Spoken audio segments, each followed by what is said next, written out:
খাবার ঘরে সবাইকে স্বাগত। আজ আমি নিয়ে এসেছি বেগুন পকোড়া করবো বলে বেগুন হলুদ নুন মাখিয়ে রেখেছি। এখানে বেসন আর একটু সুজি হলুদ নুন দিয়ে আমি মেখে রেখেছি। এখানে তেল বসিয়েছি কড়াইতে। আমি এরকম করে বেগুনগুলোকে একটা একটা করে ডুবিয়ে একদম কম আঁচ করে ভাজবো। দেখুন এরকম ছেড়ে দিচ্ছি, আঁচটা একদম কমিয়ে দিচ্ছি, তাহলে বেগুনটা সেদ্ধ হয়ে যাবে আর ভালো সেদ্ধ হবে আর ভাজাটাও ভালো হবে।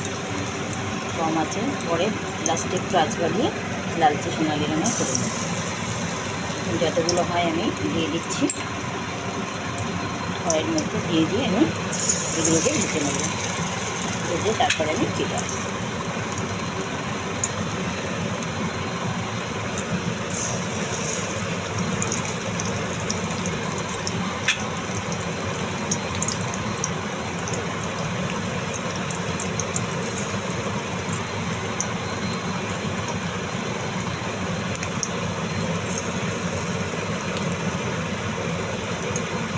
আর একটু বেসন আমি দিয়ে দিলাম।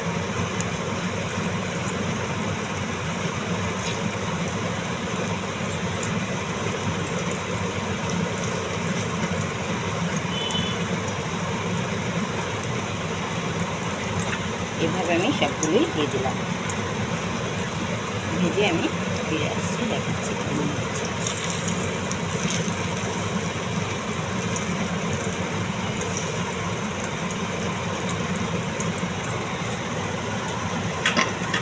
যদি বেগুন পকোড়া ভেজে খান ভালো লাগবে আর খুব কম সময়তে হয়ে যাবে। একটু বেগুন মাছে আগে রাখলে নরম হয়ে যাবে, তারপর আস্তে আস্তে ভেজে যাবে। দেখুন বন্ধুরা কী সুন্দর ভাজা হয়ে যাচ্ছে। এরকম জলখাবারে সন্ধ্যেবেলার স্ন্যাক্সে বা ডালে ভাতে খেতে দারুণ। দেখুন কত কম সময়, 2 মিনিটে রেডি হয়ে গেল ভাজা আমার। এইভাবে একটু ছাড়িয়ে দিলাম, একসাথে দিয়ে দিয়েছি, তাই নাহলে আলাদা আলাদা করে ভাজলে অসুবিধে নেই। এইভাবে সুন্দর করে লাল করে ভেজে নেবেন, বেগুনও সেদ্ধ হয়ে যাবে কম আঁচ করে। আর খেতেও ভালো লাগবে, দারুণ মুচমুচে হবে।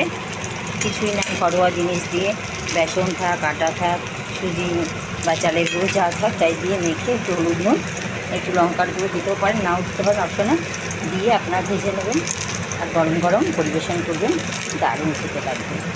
আমি মাঝে মাঝে বানাই, সবাই খায়। ভিডিওটি ধৈর্য দেখার জন্য অসংখ্য ধন্যবাদ। লাইক শেয়ার করতে ভুলবেন না, অবশ্যই লাইক শেয়ার করবেন। আর চ্যানেলের জন্য চ্যানেলকে সাবস্ক্রাইব করবেন। ফেসবুক থেকে দেখলে ফেসবুকের পেজটি ফলো করবেন। আমি এখন পকোড়াগুলোকে তুলে দেবো। দেখুন আর বেশি গোল্ডেন করবো না, এরকমই থাকবে।